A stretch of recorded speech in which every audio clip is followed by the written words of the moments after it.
ಗಯಾಕೃತ ಶ್ರಾದ್ದ ಫಲಮಸ್ತು.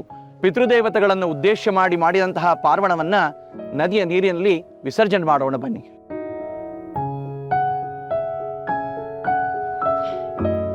ಓಂ ಸ್ವಧಟ್ಟಯ ಮಧಟ್ಟಯ ಪವಸ್ವ ಸೋಮಧಾರಾಯ ಇಂದ್ರಾಯ ಪಾದವೇ ಸುತಃ ರಕ್ಷೋಹ ವಿಶ್ವಚರಚಣಿರಭಯೋ ನಿಮಯೋ ಗತಂ ದೃಢಾಸದಸ್ತ.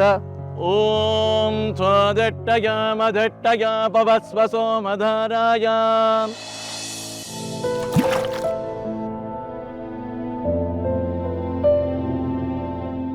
ನಿಮ್ಮ ಎಲ್ಲ ಪಿತೃದೇವತೆಗಳಿಗೂ ಕೂಡ ಮೋಕ್ಷ ಸಾಮ್ರಾಜ್ಯ ಪ್ರಾಪ್ತಿಯಾಗಲಿ ಅಂತ ಹೇಳಿ ಮಧ್ವವಲ್ಲಭ ಜನಾರ್ದನ ವಾಸುದೇವನನ್ನು ಪ್ರಾರ್ಥನೆ ಮಾಡಿ ವಿಸರ್ಜನೆ ಮಾಡಿ.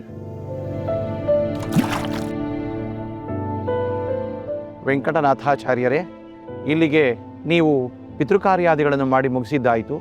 ಇನ್ನು ಸ್ನಾನಕ್ಕೆ ಹೋಗಿ ಸೂರ್ಯನಿಗೆ ಅರ್ಘ್ಯ ಪ್ರದಾನ ಮಾಡಿ ಬನ್ನಿ.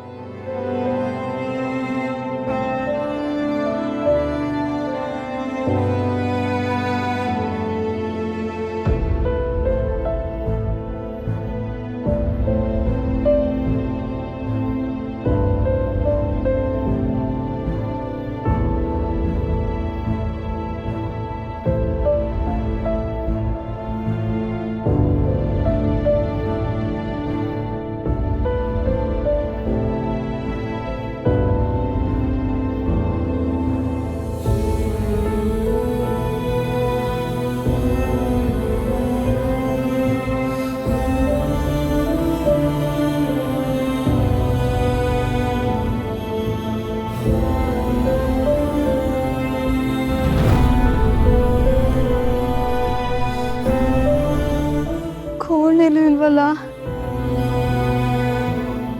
ಹಾ, ವಿದ್ಯಾಪೀಠದಲ್ಲಿ ಅಧ್ಯಯನ ಮಾಡ್ತಿರ್ತಾರೆ. ಅಯ್ಯಯ್ಯೋ, ಇದ್ಯಾವಾಗ ಚೆಲ್ದು? ಈ ರೀತಿ ನಡು ಮನೇಲಿ ಹಾಲು ಚೆಲ್ಲಿರೋದು ನೋಡಿದ್ರೆ ಅವ್ರು ಖಂಡಿತ ಬೇಜಾರು ಮಾಡ್ಕೊಳ್ತಾರೆ.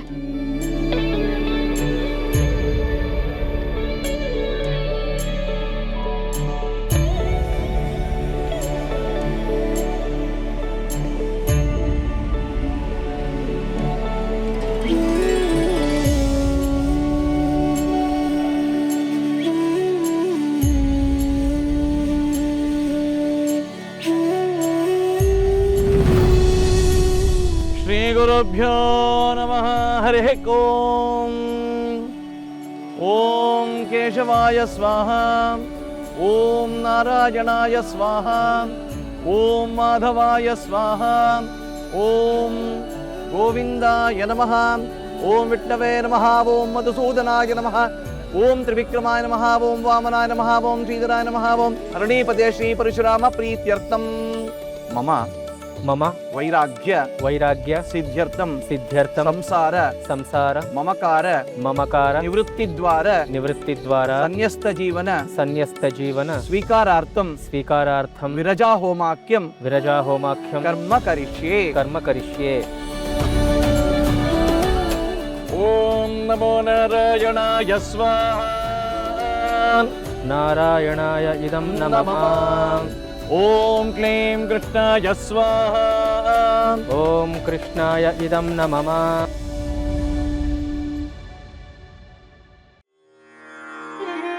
ಸಂಸಾರದ ಹೆಂಡತಿ ಮಕ್ಕಳು ಅನ್ನುವಂತಹ ಎಲ್ಲ ಮಮಕಾರಗಳನ್ನು ತೊರೆದು ನಾನು, ನನ್ನದು, ಅಂತಸ್ತು, ಆಸ್ತಿ, ಐಶ್ವರ್ಯ ಅಂತಕ್ಕಂಥ ಎಲ್ಲ ವಿಧವಾದ ಆಸೆಯ ಮೂಟೆಯನ್ನು ಬದಿಗೊತ್ತಿ ಭಗವಂತನ ಪಾದಕಮಲಗಳಲ್ಲಿ ನಿಷ್ಕಲ್ಮಶವಾದಂತಹ ಭಕ್ತಿ, ಸಿದ್ಧಾಂತ ಪ್ರತಿಷ್ಠಾಪನೆ ಮತ್ತು ವಿಶೇಷವಾಗಿ ಮಧ್ವ ಸಿದ್ಧಾಂತ ಪ್ರಚಾರಕ್ಕೋಸ್ಕರವಾಗಿ ತುರ್ಯಾಶ್ರಮ, ಮೂರನೆಯ ಆಶ್ರಮವಾಗಿರತಕ್ಕಂತಹ ಸನ್ಯಸ್ತ ಜೀವನವನ್ನು ಆರಂಭ ಮಾಡುವಾಗ ಎಲ್ಲ ವಿಧವಾದಂತಹ ಕಲ್ಮಶಗಳಿಂದ ದೂರೀಕರಿಸಿರತಕ್ಕಂತಹ ವಿರಜಾ ಹೋಮವನ್ನು ಮಾಡಿ ಇವತ್ತಿನ ದಿವಸ ನಾನು ವಿರಕ್ತನಾಗಿ ಎಲ್ಲ ನನ್ನ ದೇಹದ ಮೇಲಿನ ಒಂದು ಮಮಕಾರ, ನನ್ನ ದೇಹದ ಮೇಲಿರತಕ್ಕಂತಹ ಎಲ್ಲ ವಿಧವಾದಂತಹ ವಾತ್ಸಲ್ಯಗಳನ್ನು ಮರೆತು ಆತ್ಮಪಿಂಡವನ್ನು ಹಾಕಿಕೊಂಡು ನಾನು ಎಲ್ಲವನ್ನು ತೊರೆದು ಸನ್ಯಸ್ತ ಜೀವನಕ್ಕೆ ಪ್ರವೇಶ ಮಾಡ್ತೇನೆ ಅಂತ ಹೇಳಿ ಈ ಕೊನೆಯ ಆಹುತಿಯನ್ನು ಹಾಕ್ತಾ ಇದ್ದೇನೆ.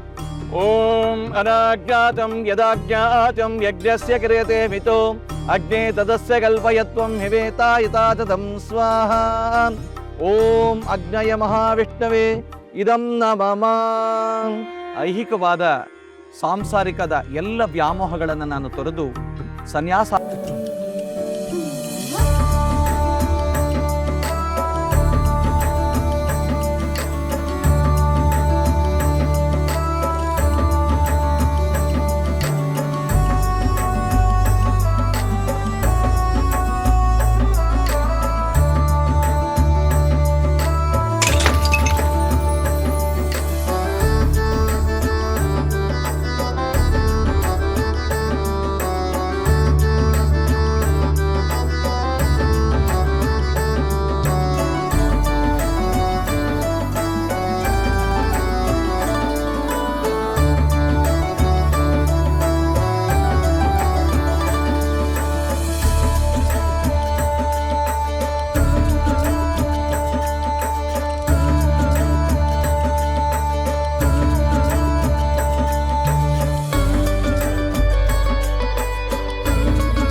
ಅಯ್ಯಯ್ಯೋ, ಇನ್ನೂ ಇಲ್ವಲ್ಲ.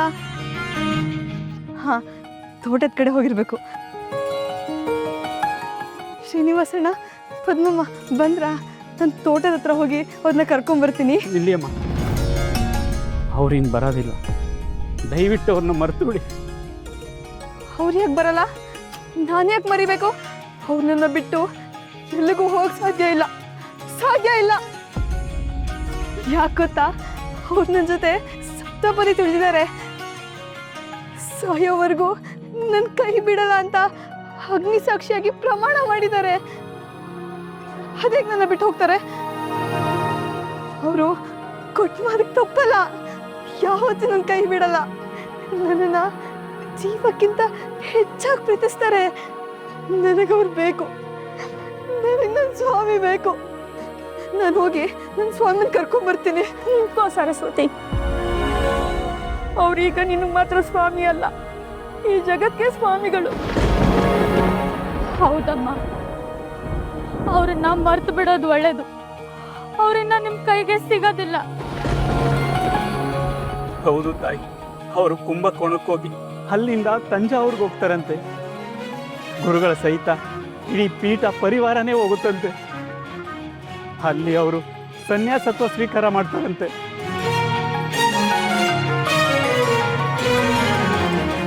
ಅಲ್ಲೇ ಪಟ್ಟಾಭಿಷೇಕವೂ ಕೂಡ ನಡೆಯುತ್ತಂತೆ. ಇಲ್ಲ ಇಲ್ಲ, ನೀವು ಎಲ್ಲರೂ ಸುಳ್ಳು ಹೇಳ್ತಾ ಇದ್ದೀರಾ. ಅವರು ನನ್ನ ಬಿಟ್ಟು ಹೋಗಕ್ಕೆ ಸಾಧ್ಯನೇ ಇಲ್ಲ, ಸಾಧ್ಯನೇ ಇಲ್ಲ, ಸಾಧ್ಯನೇ ಇಲ್ಲ.